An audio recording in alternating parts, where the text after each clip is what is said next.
마찬가지로 곤, 경.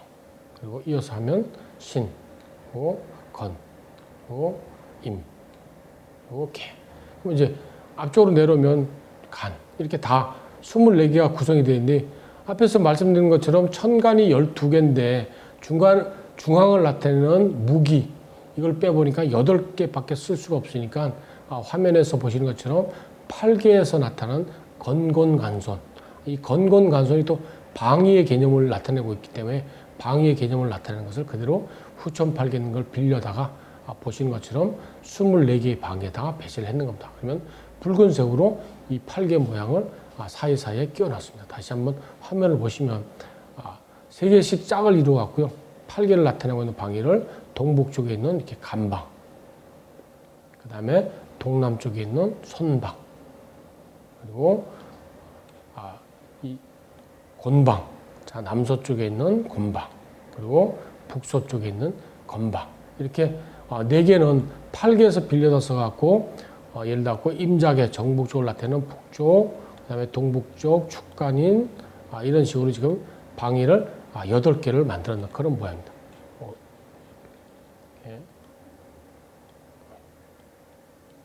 미곤신, 그 다음에 경유신, 그리고 술곤해. 이렇게 방위를 8개 만들면서 앞에서는 2개가 한 쌍이었었는데 지금은 이제 3개가 한 쌍이 되어갖고 일반적으로 보는 방위 개념하고 좀 틀리게 또 다시 24개 방에서 8개 방위로 줄어드는 겁니다.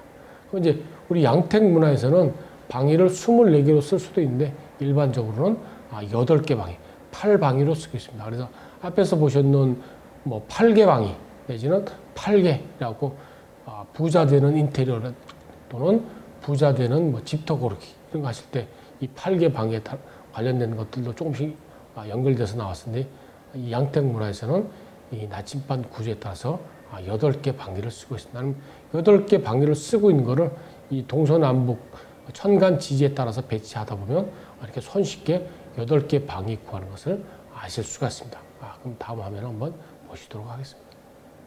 그러면 이 좌향에 관련돼 갖고 머리를 두는 쪽을 좌로 하고 있습니다. 돌아가신 분을 기준으로 하면 이렇게 머리가 두는 쪽하고 발을 두는 쪽 위아래를 구분할 수가 있는데요.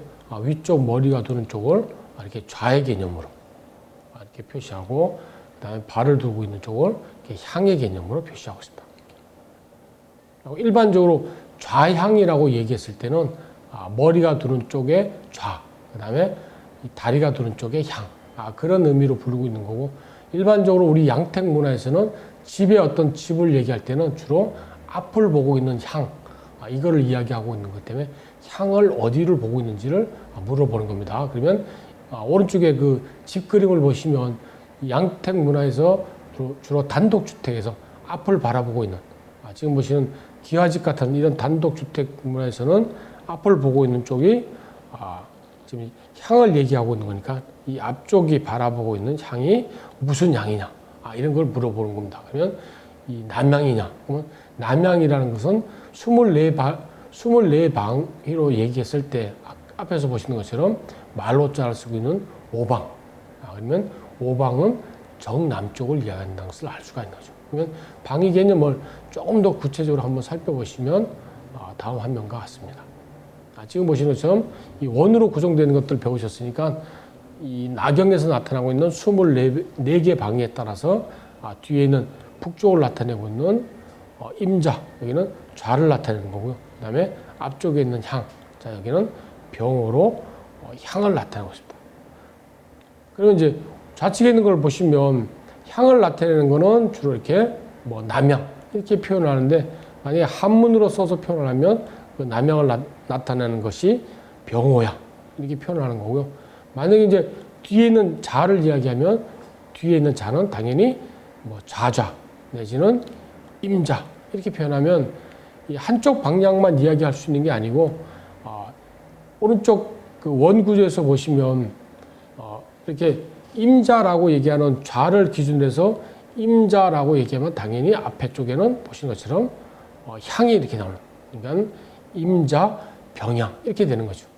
그러니까 좌를 얘기하든지 또는 향을 얘기함으로써 집이 앉아 있는 어떤 좌향을 상대적으로 알 수가 있고, 앞에서 보시는 왼쪽에 있는 그림처럼 만약에 분묘를 썼을 때 이 사람이 누워 있는 게 머리를 이야기하면 당연히 발이 바라보고 있는 향은 어딘지를 알 수가 있습니다. 그러면 좌자라고 얘기하든지 또는 임자라고 얘기하면 앞에 보고 있는 향은 정남쪽을 보고 있는지 또는 남에서 약간 오른쪽으로 치우쳤는지 또는 왼쪽으로 치우쳤는지를 아실 수가 있다는 겁니다. 그러면 이 좌향에 관련된 것들을 상세하게 아시면 훨씬 더 배치하는데도 혼동이 없이 배치를 하실 수가 있을 겁니다.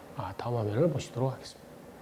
낙양 3반은 보시는 것처럼 낙양의 복잡한 구조를 여러 개 층으로 나타내는 것을 간략하게 이렇게 나타내는 것을 낙양 3반으로 지금 잘라서 설명을 드릴 건데요.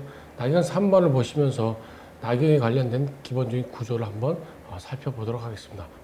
낙양 3반 화면을 보시면 다음과 같이 낙양 3반을 다 붙여놨는 그런 겁니다. 그러면 보시는 것처럼 맨 하단 부분 아래쪽이 4층에서 나타나는 집안 정침에 대한 구조를 설명하고 있는 건데요. 4층에 있는 게 이렇게 집안 정침입니다. 그러니까 여기가 중심이 되는, 그러면 발을 정자를 써서 집안 정침 이렇게 쓰고 있습니다. 그 다음에 이제 바깥쪽에 있는 게 가운데가 중심이 되니까 중심에서 왼쪽으로 7.5도 뒤에 있는 여기가 임반 중침. 자, 이렇게 여기 있는 글씨가 임반 중침이고 가운데에 따라서 가운데 중자를 쓰고 있습니다. 가운데 중자 임반 중침. 자, 그다음에 이제 또 이 발을 정자 아들 자자가 있는 데가 중심이 되어 갖고 앞쪽으로 이렇게 7.5도 앞서 있는, 자, 여기가 천반 봉침입니다. 그리고 하늘 천자를 쓰고 있는 천반 봉침.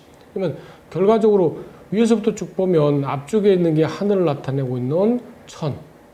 자, 그다음에 가운데 있는 게 사람 인자를 내고 있는 인.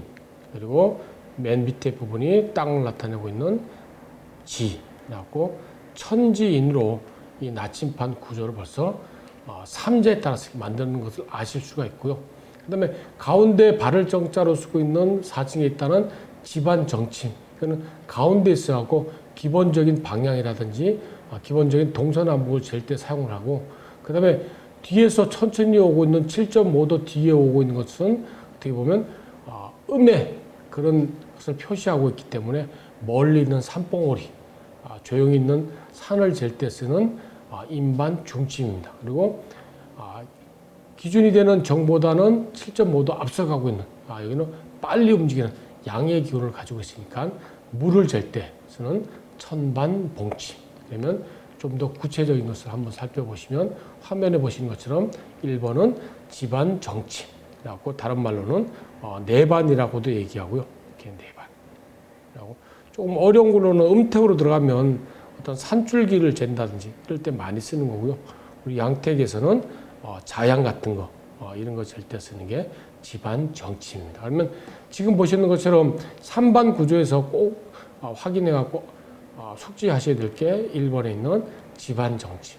그리고 이 두 번째 있는 임반. 자, 이거는 보통 중반이라고도 얘기하고 다른 말로는 숙반이라고도 얘기하는데 멀리 있는 이렇게 산봉우리 방향 이런 것들을 재면서 어떤 기둥을 따지고 하는 것들이니까 굳이 양택 쪽에서는 사용을 안 하셔도 됩니다. 그러면 6층에 있는 임반 중침은 뭐 그냥 잘 모르셔도 되고 그냥 생략을 하셔도 된다는 거죠. 그건 세 번째로 나타나고 있는 천반 봉침에 대해서 한번 보도록 하겠습니다. 세 번째 있는 이 천반 봉침은 다른 말로는 이렇게 외반이라고도 얘기하고요. 그 다음에 12지로 근원이 되고 있는 물에 관련된 물이 시작되는 것 또는 빠져나가는 곳, 이런 걸 잴 때 쓰기 때문에 물하고 이꼬로 도로 내지는 교통 이런 관계로 설명을 드릴 수가 있으니까 우리는 이 세 번째 있는 천반 봉침은 또 꼭 체크를 하셔야 됩니다. 그러면 나침반 구조에서 누누이 설명드리지만 1층에 있는 용상팔사, 그 다음에 4층에 있는 집안 정침, 그리고 마지막 지금 8층에 나타나고 있는 천반 봉침, 세 개 정도는 꼭 명심해서 숙지를 하셔야 됩니다. 다음 화면을 한번 보시도록 하겠습니다.